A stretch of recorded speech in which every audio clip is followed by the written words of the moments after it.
નમસ્કાર મિત્રો, આજે આપણે પાછા આવી ગયા છે. આ ભાઈ ટ્રેક્ટર ઉપર છે. આજે આ કપાસમાં ચાસ ખેંચવા જવાના છે. આ ભાઈ પીઠ બતાવીને ઊભા છે, કેમ કહેવાય ચા પીવે છે. તમે ચા છીનવી ના લો એટલે ચા નહીં પીવડાવતા બતાવતા. આ ભાઈ છે ચાની પવાલી ભરીને બેઠા છે. બાજરી કાપતા માટે બાજરી કાપે છે માણસો માટે ચા લઈને જવાના છે. તો આજે આપણે જોઈશું કે કપાસમાં ચા કેવી રીતે કઢાય. ખેતર ખેડી અને ચોખ્ખું કરીને તૈયાર છે. બસ આપણે હવે ખેતરમાં જઈશું અને ચાસ કેવી રીતે નીકળે તે જોઈશું. લો ગણપતભાઈ જવા દો. આપણું ખેતર કેવું છે શું છે તમે થોડું કહેતા રહેજો.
આપણે ખેતરમાં આવી ગયા છે કપાસના ચા ખેંચવા.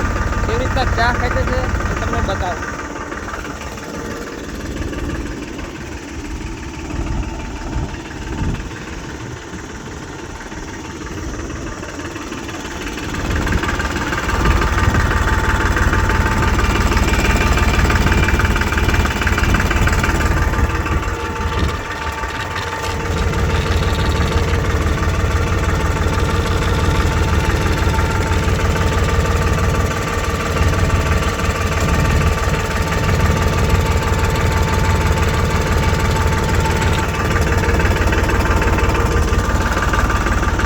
નમસ્કાર દોસ્તો, આપણે આવી ગયા છે આપણા ખેતરની અંદર, જેની અંદર આપણે પહેલાં પ્લાવ મારેલો હતો.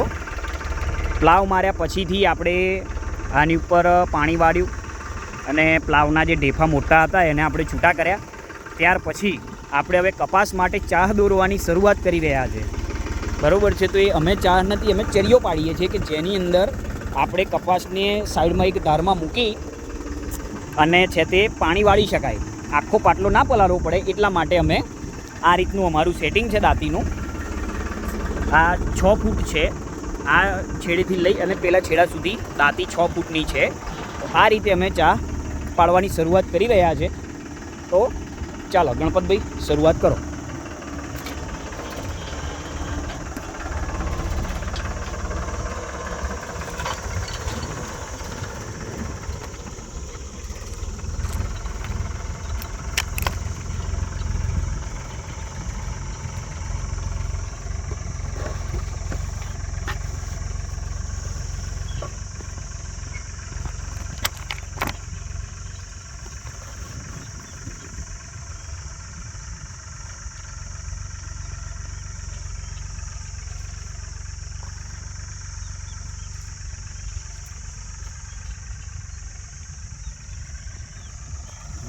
તમે જોઈ શકો છો મિત્રો, ટ્રેક્ટર ચાલી રહ્યું છે આગળ અને આ રીતે જે છે તે ચરી પડે છે.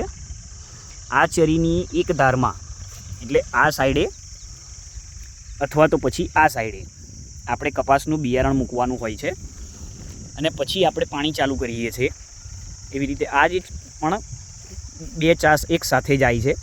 હવે ગણપતભાઈ પાછા આવશે તે સમયે આ ચાસની અંદર લેવર પકડી અને આવશે. તો આપણે હવે કેમેરો મૂકીએ છીએ સ્ટેબલ. તમે જોઈ શકો છો આખું ખેતરનું ચાસ દોરાતો વિડીયો.